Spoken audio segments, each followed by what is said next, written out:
সুপ্রিয় দর্শকবৃন্দ, আসসালামু আলাইকুম রহমতুল্লাহি ওয়া বারাকাতুহু। প্রীতীয় শুভেচ্ছা নেবেন, আশা করি সকলেই ভালো আছেন। এখন থেকে প্রায় 2 মাস আগে ডক্টর ইউনূসের উপদেষ্টা পরিষদ থেকে পদত্যাগ করেন ছাত্র উপদেষ্টা আসিফ মাহমুদ সজীব ভূঁইয়া এবং মাহফুজ আলম। প্রায় 2 মাস সময় অতিবাহিত হয়ে গেলেও তারা দুজনেই এখনও সরকারি বাসায় অবস্থান করছেন। এ নিয়ে এর আগেও একাধিকবার সংবাদ প্রকাশিত হয়েছে, কিন্তু তাদের অবস্থা দেখে মনে হচ্ছে তারা যেন মন করেছেন তারা বাসা ছাড়বেন না।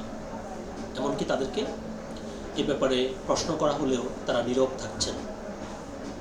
যদিও উপদেষ্টাদের বাসা ছাড়ার ব্যাপারে যে নীতিমালা রয়েছে, সে নীতিমালায় স্পষ্ট করে উল্লেখ নেই যে কতদিনের মধ্যে বাসা ছাড়তে হবে। তো আমার কাছে মনে হচ্ছে যিনি নীতিমালাটি তৈরি করেছিলেন তিনি মনে হয় তখন এটি ভাবতে পারেননি যে এটি ছাড়ার ব্যাপারে সময়সীমা যদি উল্লেখ না থাকে তাহলে ভবিষ্যতে কেউ কেউ এই পদে আসবেন যারা এটাকে অজুহাত দেখিয়ে বাসায় বহাল থাকবেন, অবস্থান করবেন। তো এ নিয়ে বাংলাদেশ প্রতিদিন পত্রিকায় একটি প্রতিবেদন প্রকাশিত হয়েছে, চলুন দেখি সেখানে কি লিখেছে। 2 সাবেক ছাত্র উপদেষ্টা এখনও মন্ত্রীপাড়ায়, আসিফ মাহমুদ এখানে থেকেই এনসিপির নির্বাচন পরিচালনা করছেন। আচ্ছা, তারপরে খবরটি বিস্তারিত বলছে, প্রায় 2 মাস আগে অন্তর্বর্তী সরকারের উপদেষ্টা পরিষদ থেকে পদত্যাগ করেন 2 ছাত্র প্রতিনিধি আসিফ মাহমুদ সজীব ভূঁইয়া ও মাহফুজ আলম। 1 মাস আগে প্রধান উপদেষ্টার বিশেষ সহকারী পদ থেকে খোদাবক্স চৌধুরীও পদত্যাগ করেন। তারা পদত্যাগ করলেও মন্ত্রীপাড়ায় বরাদ্দকৃত সরকারি বাসা এখনও ছাড়েননি। অর্থাৎ এই দুজনের সাথে খোদাবক্স চৌধুরীও রয়েছেন। তারা কবে বাসা বুঝিয়ে দেবেন বা ছাড়বেন সে বিষয়ে সুনির্দিষ্ট কোনো তথ্য নেই গৃহায়ন ও গণপূর্ত মন্ত্রণালয়ের কাছে। এরই মধ্যে আসিফ মাহমুদ সজীব ভূঁইয়া জাতীয় নাগরিক পার্টির নির্বাচন পরিচালনা কমিটির চেয়ারম্যান ও মুখপাত্র হিসেবে দায়িত্ব পালন করছেন এই বাসভবন থেকেই। গৃহায়ন ও গণপূর্ত মন্ত্রণালয়ের একাধিক কর্মকর্তার কাছে জানতে চাইলে এ নিয়ে কেউ মন্তব্য করতে চাননি। একজন অতিরিক্ত সচিব নাম প্রকাশ না করে বলেন, এটি বড়দের বিষয়, তারাই ভালো জানেন। তাছাড়া কি বলবে আর। সরকারি বাসা কেন ছাড়ছেন না সে ব্যাপারে পদত্যাগ করা ব্যক্তিদের সঙ্গে যোগাযোগ করলেও তারা কোনো মন্তব্য করেননি। সূত্রে জানা গেছে সরকারি বাসভবনে থেকেই তারা নিজেদের নিত্য কার্যক্রম পরিচালনা করছেন। ছাত্র উপদেষ্টা আসিফ মাহমুদ সজীব ভূঁইয়া হেয়ার রোডে ছায়াবিথি 6 নম্বর ডুপ্লেক্স বাংলোতে বাস করছেন। পদত্যাগের পর আসিফ মাহমুদ জাতীয় নাগরিক পার্টিতে যোগ দিয়েছেন। তাকে দলের মুখপাত্র ও কেন্দ্রীয় নির্বাচন পরিচালনা কমিটির প্রধান করা হয়েছে। মন্ত্রীদের বাসভবনে থেকে নানা রাজনৈতিক কার্যক্রম পরিচালনা করছেন বলেও জানা গেছে। আরেক ছাত্র উপদেষ্টা মাহফুজ আলম ছায়াবিথি 3 নম্বর ডুপ্লেক্স বাংলোতে বসবাস করছেন।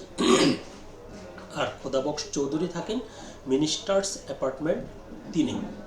সরকারি আবাসন পরিদপ্তরের বিদ্যমান নীতিমালায় মন্ত্রিসভার সদস্য বা জনপ্রতিনিধিরা পদত্যাগের পর কবে সরকারি বাসভবন ছাড়বেন সে বিষয়ে সুনির্দিষ্ট করে কিছু বলা নেই। ওই যে আমি আগে যেটি বলছিলাম যে নীতিমালায় উল্লেখ নেই। যিনি নীতিমালা করেছেন তিনি হয়তো ভাবতে পারেননি যে ভবিষ্যতে এমন কেউ আসবে এখানে যারা এটিকে অজুহাত হিসেবে ব্যবহার করবে। সরকারি আবাসন পরিদপ্তরের পরিচালক মোহাম্মদ আসাদুজ্জামান বাংলাদেশ প্রতিদিনকে বলেন, আবাসন বরাদ্দ নীতিমালায় সরকারি কর্মকর্তা কর্মচারীদের ক্ষেত্রে বলা হয়েছে চাকরি থেকে অবসরে যাওয়ার পর 2 মাস পর্যন্ত বাসভবনে থাকতে পারবেন। তবে সন্তানরা শিক্ষা প্রতিষ্ঠানে অধ্যয়নরত হলে আরও 4 মাস পর্যন্ত থাকতে পারবেন। কোনো সরকারি কর্মচারী বদলি হলেও এক্ষেত্রে সর্বোচ্চ 2 মাস, সন্তান পড়াশোনা করলে সর্বোচ্চ 6 মাস থাকার সুযোগ পান। তবে মন্ত্রী বা উপদেষ্টাদের বিষয়ে কোনো সময় উল্লেখ নেই। তারা এখনও বাসা ছাড়েননি। এ বিষয়ে মন্ত্রণালয় আমাদের যেরকম নির্দেশনা দেবে সেটি অনুসরণ করব। গত 10 ডিসেম্বর প্রধান উপদেষ্টা অধ্যাপক ডক্টর মোহাম্মদ ইউনূসের কাছে পদত্যাগপত্র জমা দেন 2 ছাত্র প্রতিনিধি আসিফ মাহমুদ সজীব ভূঁইয়া ও মাহফুজ আলম।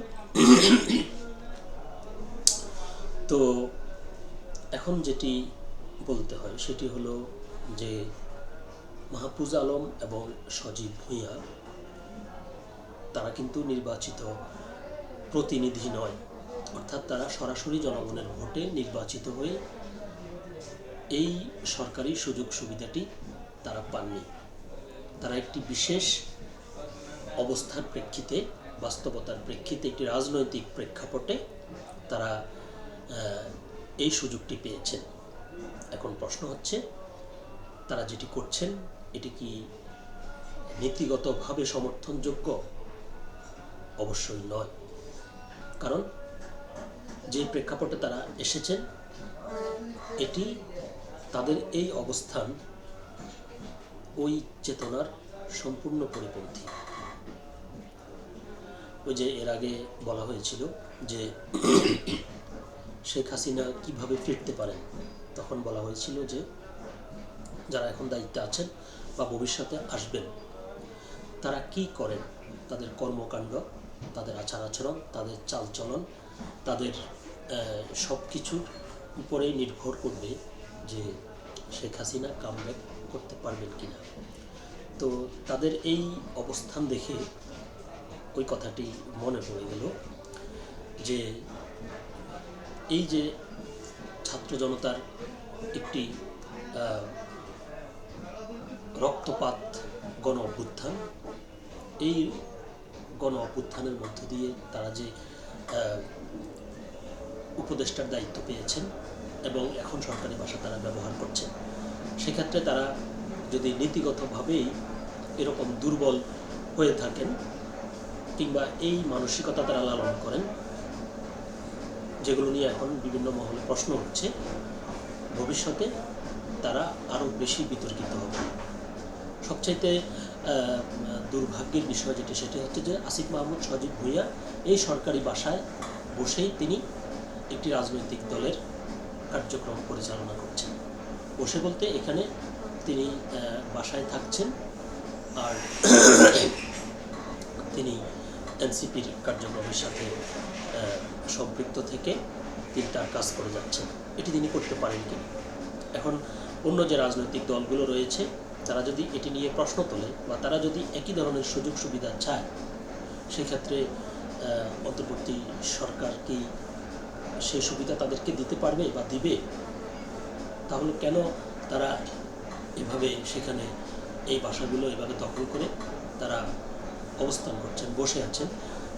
এমনকি তাদেরকে সাংবাদিকরা যখন প্রশ্ন করেছে তখন তারা এই ব্যাপারে কোনো সদুত্তরও দেননি। সদুত্তর তারা দেওয়ার মতো তাদের কাছে কিছু নেই বলার, এই জন্যই তারা কিছু বলেননি। তাদের এই নীরবতা অবশ্যই একদিন